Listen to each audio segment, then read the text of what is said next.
ಸನ್ಮಾನ್ಯ ಸಿದ್ದರಾಮಯ್ಯನವರು ನಿನ್ನೆ ಒಂದು ಹೇಳಿಕೆಯನ್ನು ಕೊಟ್ಟಿದ್ದಾರೆ.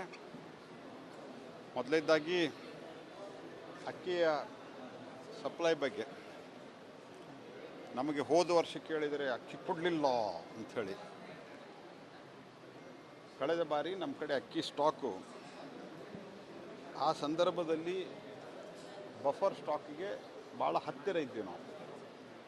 ಮತ್ತು ಇಡೀ ದೇಶದಲ್ಲಿ ಎಲ್ ನೀನೋ ಇಫೆಕ್ಟದ ಪರಿಣಾಮ ಆ ವರ್ಷದಲ್ಲಿ ಅಕ್ಕಿ ಸಂಗ್ರಹ ಕಮ್ಮಿ ಆಗ್ತದೆ ಅನ್ನುವಂಥ ಒಂದು ಆತಂಕ ಎಲ್ಲರಿಗೂ ಇತ್ತು. ನಮ್ಮ ದೇಶದಲ್ಲೆಲ್ಲ, ಜಗತ್ತಿನ ಎಲ್ಲ ದೇಶದಲ್ಲಿಯೂ ಇತ್ತು. ಹಾಗಾಗಿ 13/6/2023 ಓಪನ್ ಮಾರ್ಕೆಟ್ ಸಪೋರ್ಟ್ ಸಿಸ್ಟಮ್ದಲ್ಲಿ ನಾವು ಅದನ್ನು ನಿಲ್ಲಿಸಿದ್ವಿ. ಮತ್ತು ಇವರು 5 kg ಕೊಡ್ಬೇಕು, 10 kg ಬೇಕಾ ಬೇಡವಾ ಅಂತ ಕೇಳೋ ಮುಂದೆ ಕೇಂದ್ರ ಸರ್ಕಾರ ಕೊಟ್ಟರೆ ನಾವು ಕೊಡ್ತೀವಿ ಅಂತೇನು ಹೇಳಿದ್ದಿಲ್ಲ ಇವರು.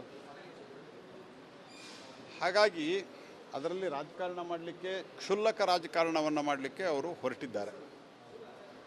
ಈಗ ನಮ್ಮ ಕಡೆ ಸ್ಟಾಕ್ ಜಾಸ್ತಿ ಆಗಿದೆ, 330 ಲ್ಯಾಕ್ ಟನ್ ಆಗಿರೋದ್ರಿಂದ ನಾವು ಈಗ OMSSದಲ್ಲಿ ಓಪನ್ ಮಾರ್ಕೆಟ್ ಸಪೋರ್ಟ್ ಸಿಸ್ಟಮ್ ಸ್ಟೇಟಿಗೂ ಅಲೋ ಮಾಡಿದ್ದೀವಿ, ಪ್ರೈವೇಟ್ ಪಾರ್ಟಿಗೂ ಅಲೋ ಮಾಡಿದ್ದೀವಿ.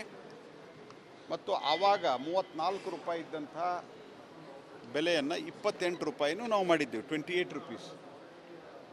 ಇದು ನರೇಂದ್ರ ಮೋದಿಯವರು ಮಾಡಿದಂಥ ಒಂದು ಅತ್ಯುತ್ತಮವಾದಂಥ ನಿರ್ಧಾರ. 34ರಿಂದ 28 ಪ್ರೈಸ್ ಕಮ್ಮಿ ಮಾಡಿದ್ದೀವಿ. ಮತ್ತು ರಾಜ್ಯ ಸರ್ಕಾರಗಳು, ಯಾವುದೇ ರಾಜ್ಯ ಸರ್ಕಾರಗಳು, ಕರ್ನಾಟಕಕ್ಕೆ ಒಂದೇ ಅಲ್ಲ, ಇಡೀ ದೇಶದಲ್ಲಿ ಎಲ್ಲ ರಾಜ್ಯ ಸರ್ಕಾರಗಳಿಗೂ ಹೋದ ಸರ್ತೆ ಸ್ಟಾಕ್ ಕಮ್ಮಿ ಇರೋದ್ರಿಂದ ನಾವು ನಿಲ್ಲಿಸಿದ್ವಿ. ಅದನ್ನು ಪುನಃ ನಾವು ಶುರು ಮಾಡಿದ್ದೇವೆ. ಹಾಗಾಗಿ ಎಲ್ಲದರಲ್ಲೂ ಕಲ್ಲು ಹುಡುಕುವಂಥ ಕೆಲಸವನ್ನು ಸನ್ಮಾನ್ಯ ಸಿದ್ದರಾಮಯ್ಯನವರು, ಮೊಸರಲ್ಲಿ ಕಲ್ಲು ಹುಡುಕುವಂಥ ಕೆಲಸವನ್ನು ಸಿದ್ದರಾಮಯ್ಯನವರು ಬಿಡಬೇಕು. ನೀವು 170 ರೂಪಾಯಿ ಎಷ್ಟು ಜನಕ್ಕೆ ಕೊಟ್ಟಿದ್ದೀರಿ? ಕಳೆದ 2 ತಿಂಗಳಿಂದ ನಿಮ್ಮ ಗೃಹಲಕ್ಷ್ಮಿ ಯಾಕೆ ಜಮಾ ಆಗಿಲ್ಲ? ವೃದ್ಧಾಪ್ಯ ವೇತನ ಯಾಕೆ ಜಮಾ ಆಗಿಲ್ಲ? ನೀವು ಯಾಕೆ ಪೆಟ್ರೋಲು ಡೀಸೆಲ್ ಬೆಲೆ ಜಾಸ್ತಿ ಏರಿಸಿದ್ರಿ? ನೀವು ಆವಾಗ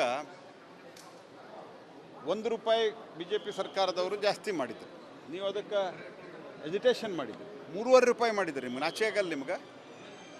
ಮತ್ತು ಯಾವಾಗ ಭಾರತ ಸರ್ಕಾರ ರೇಟ್ ಇಳಿಸಿದೆ ಎಕ್ಸೈಸನ್ನು, ಆವಾಗ ನೀವು ಜಾಸ್ತಿ ಮಾಡಿದ್ದೀರಿ. ಉಳಿದ ಅನೇಕ ರೇಟ್ಗಳು, ಉದಾಹರಣೆಗೆ ಹಾಲಿನ ದರ 50 ml ಜಾಸ್ತಿ ಅಂಥೇಳಿ ಜನರಿಗೆ ಮೋಸ ಮಾಡುವಂಥ ಕೆಲಸ, ಪ್ಲಸ್ ಅನೇಕ ಯೂನಿಯನ್ಗಳಲ್ಲಿ, ಮಿಲ್ಕ್ ಯೂನಿಯನ್ಗಳಲ್ಲಿ ಇವತ್ತು ರೈತರಿಗೆ ಕೊಡ್ತಾ ಇರುವಂಥ ಸಬ್ಸಿಡಿ ಬಂದ್ ಮಾಡಿ, ಕೊಡ್ತಾ ಇರುವಂಥ ರೇಟ್ನಲ್ಲಿ ಕಮ್ಮಿ ಮಾಡಿ ಜನರಿಗೆ ದ್ರೋಹವನ್ನು ಮಾಡ್ತಾ ಇರುವಂಥದ್ದು ಯಾವುದಾದ್ರೂ ಒಂದು ಸರ್ಕಾರ ಇದ್ದರೆ ಅದು ಸಿದ್ದರಾಮಯ್ಯನವರ ನೇತೃತ್ವದ ಕಾಂಗ್ರೆಸ್ ಸರ್ಕಾರ. ಸುಳ್ಳು ಹೇಳೋರು. ಎಲ್ಲ ರೇಟ್ಗಳನ್ನು ಜಾಸ್ತಿ ಮಾಡಿದ್ದಾರೆ. ಮದ್ಯದ ರೇಟ್ನಿಂದ ಹಿಡ್ಕೊಂಡು, ವೆಹಿಕಲ್ ರಿಜಿಸ್ಟ್ರೇಷನ್ ಚಾರ್ಜಿಂದ ಹಿಡ್ಕೊಂಡು, ಬಾಂಡ್ ಪೇಪರ್ ಹಿಡ್ಕೊಂಡು, ಸಬ್ ರಿಜಿಸ್ಟರ್ದಲ್ಲಿ ರಿಜಿಸ್ಟ್ರೇಷನ್ ಚಾರ್ಜ್ ಹಿಡ್ಕೊಂಡು ಎಲ್ಲವನ್ನೂ ಜಾಸ್ತಿ ಮಾಡಿ ಜನರಿಗೆ ಹೊರೆ ಹಾಕಿ, ಜನರಿಗೆ ಒಂದು ರೀತಿಯಲ್ಲಿ, ಮತ್ತು ಯಾವುದೇ ಅಭಿವೃದ್ಧಿ ಕೆಲಸಕ್ಕೂ ನಾನು ಒಬ್ಬ ಪ್ರಮುಖ ಮಂತ್ರಿಗಳಿಗೆ ಒಂದು ಸಣ್ಣ ಕೆಲಸಕ್ಕೆ ಫೋನ್ ಮಾಡಿದ್ದೆ, ಹುಬ್ಬಳ್ಳಿ ಧಾರವಾಡದಲ್ಲಿ, ಅಂದರೆ ಲೋಕಸಭಾ ಕ್ಷೇತ್ರದಲ್ಲಿ. ದುಡ್ಡ ಇಲ್ಲರಿ ಅಂತ ಹೇಳ್ತಾರೆ. ಅನೇಕ MLAಗಳ ಕಡೆ, ಕಾಂಗ್ರೆಸ್ಸಿನ MLAಗಳು ಬಂದು ಕೇಂದ್ರ ಸರ್ಕಾರದಿಂದ ಸ್ವಲ್ಪ ನಮ್ಮ ಏರಿಯಾದಾಗ ಏನರೇ ರಸ್ತೆಗೆ ದುಡ್ಡಿದ್ರೆ ಕೊಡಿಸ್ರಿ ಅಂತ ಕೇಳ್ತಾರೆ. ನಾನು ಹೇಳಿದೆ, ಕೇಂದ್ರ ಸರ್ಕಾರದಿಂದ ನೇರವಾಗಿ ಕೊಡಿಸ್ಲಿಕ್ಕೆ ಬರೋದಿಲ್ಲ, ರಾಜ್ಯ ಸರ್ಕಾರ ರೆಕಮೆಂಡ್ ಮಾಡಬೇಕು. ಯಾವುದೇ CRF ಅದು ಇದ್ದರೆ ನಾನು ಮಾಡಿಸ್ಕೊಡ್ತೀನಿ ಅಂತ ಹೇಳಿದ್ದೀನಿ. ಈ ಸ್ಥಿತಿ ಕಾಂಗ್ರೆಸ್ನವರು ತಂದುಕೊಂಡು ಕೇಂದ್ರದ ಮೇಲೆ ಗೂಬಿಯನ್ನು ಕೂಡಿಸ್ತಾ ಇದ್ದಾರೆ. ಈಗ ಕೊಡ್ತಾ ಇದ್ದೀವಲ್ಲ, ಅಕ್ಕಿ ತೊಗೊರಿ ಬೇಕಾದಷ್ಟು, ನಿಮ್ಗೆ ಯಾರು ಬೇಡ ಅಂತಾರೆ. ಆದರೆ ಈಗ ಅಕ್ಕಿ ತೊಗೊಳ್ಳಲ್ಲ ಅವರು. ನೀವು ನೋಡಿರಿ, ಇದು ಯಾಕೆ ಪಾಲಿಟಿಕ್ಸ್ ಶುರು ಆಗಿದೆ ಅಂದ್ರೆ, they don't want to purchase, ದುಡ್ಡಿಲ್ಲ ಅವ್ರ ಹತ್ರ. ಸೊ ಇದು ಒಂದು. ಎರಡನೇದ್ದು, ಭಾರತ ಅಕ್ಕಿ ಬಗ್ಗೆನೂ ಕಾಮೆಂಟ್ ಮಾಡ್ಯಾರ ಅವರು. ಭಾರತ್ ರೈಸು, ಭಾರತ್ ಆಟ, ಇದರಲ್ಲಿ ಮೊದಲನೇ ಆರ್ಡರು, ಫಸ್ಟ್ ಆರ್ಡರು 30 ಜೂನ್ವರೆಗೆ ಇತ್ತಿದೆ.